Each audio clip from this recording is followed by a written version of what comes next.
వర్షం కురుస్తోంది. స్కూలు బస్సులో పిల్లలు ఇంటిదారి పట్టారు. మార్గ మధ్యలో రోడ్డు పక్కనున్న భారీ చెట్టు ఒక్కసారిగా బస్సుపై విరిగి పడింది. ఒక చిన్నారి ప్రాణం గాలిలో కలిసింది.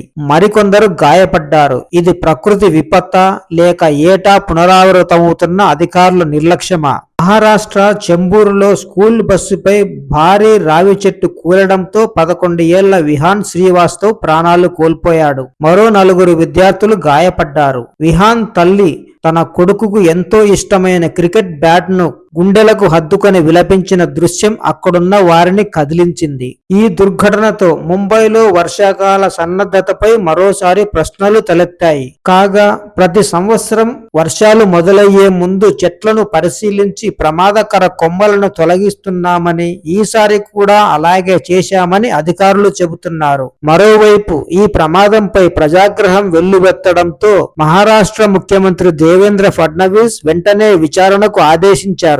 బాధ్యులపై కఠిన చర్యలు తీసుకుంటామని చెప్పారు. 2017లోనూ ప్రముఖ గ్యాస్ట్రోఎంటరాలజిస్ట్ డాక్టర్ దీపక్ ఆమ్రాపూర్కర్ కూడా వర్షాకాలంలో మూతలేని మ్యాన్ హోల్లో పడి ప్రాణాలు కోల్పోయారు. అప్పుడు కూడా ఇలాంటి హామీలే వచ్చాయి.